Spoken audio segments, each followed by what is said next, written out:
So I was in West Coast Drum Shop the other day and I was talking to Chris Hankins and Will Andrews, and we were commenting on how a kit that I was messing around on sounded better after they had switched out a snare. They were commenting on how it was almost like the kit itself sounded better, like it was brought to life after the snare had been changed. And we were just kind of riffing on this idea and thought it would make a great experiment and make a great video. So credit to them for helping inspire this video. And actually, this isn't the first time I've come across this concept of other pieces of the kit sounding different because of the snare. This is something that I believe Blair Cinta has done some content on as well. But I wanted to do my own experiment and see, do other pieces of the drum set fundamentally sound any different if you change the snare? Now, obviously, the snare sound is going to change drastically when you change the snare, but what we're wondering is, does that have influence on the rest of the kit? So what we're gonna do is, I'm just going to take 4 different snares and I'm going to just mess around with them a little bit loosely,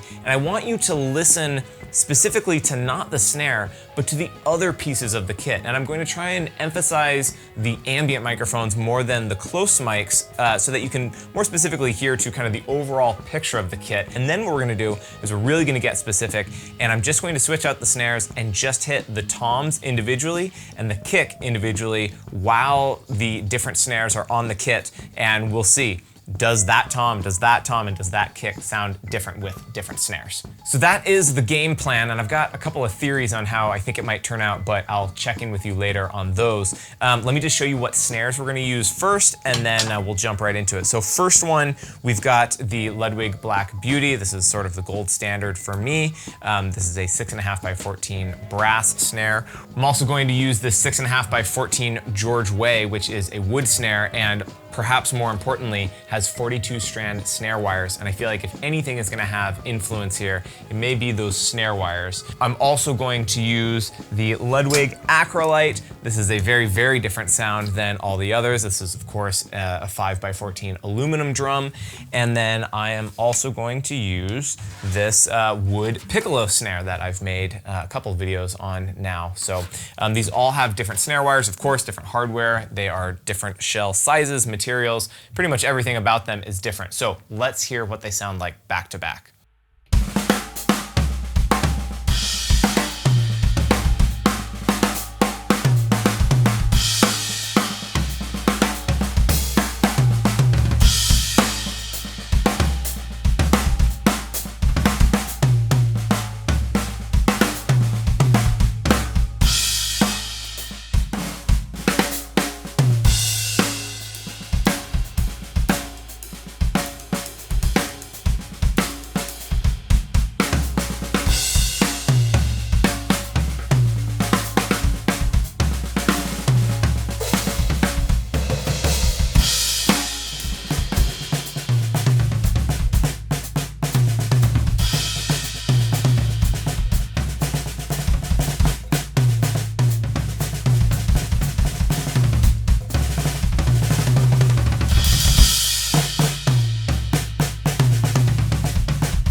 So let's talk about what we just heard for a second before jumping into looking specifically at the toms and kick.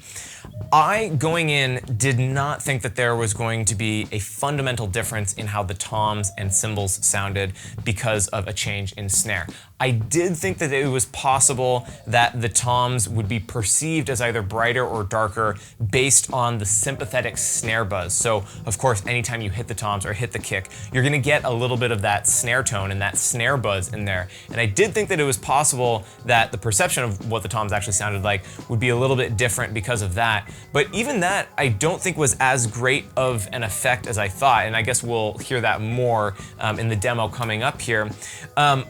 Of course, the entire picture of the kit did sound different because the snare is a core element, and when the snare changes, kind of your perception of everything changes as well. And I think that's probably the conclusion we're going to converge on is, or at least for me, that I think it's not so much that the snare is actually changing what the toms and cymbals sound like, but it's more just the contrast, where if you have a really bright snare and your toms are kind of dark sounding, they're gonna sound even darker by comparison. And if you have a really, really low snare, your toms might sound a little brighter. They may sound a little more in keeping with the snare. Again, just by comparison, in the same way that if you were drinking something really sweet, a food might taste less sweet just by comparison, and vice versa. If you had something that was really bland, something that suddenly had some sugar in it would taste much more flavorful by comparison. So I think that that's probably the main psychological effect at play here, but let's really get into it. Now I'm going to switch the snares, and I'm just going to hone in on the tom specifically and the kick, and let's see how much of a difference we get.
Okay, so you tell me what you are hearing. I have to say that for me, if I'm really trying to exclude the sound of the snare and just listen to what the toms and kicks sound like, I think they sound the same when you switch out the snare. Yes, there's a little bit of a difference in the sympathetic snare buzz, but even that did not change the sound as much as I actually thought it would. So I think absolutely you fundamentally change the sound of your entire kit by changing your snare, because it is a core component. But any sort of difference that you're hearing in your cymbals or toms, I think is mostly psychological and just based on the comparison to your snare. But other people might have other opinions. I'm really interested to know what you thought. So tell me what you think and what you were hearing in the comments below. Thank you for watching, and I'll see you next time.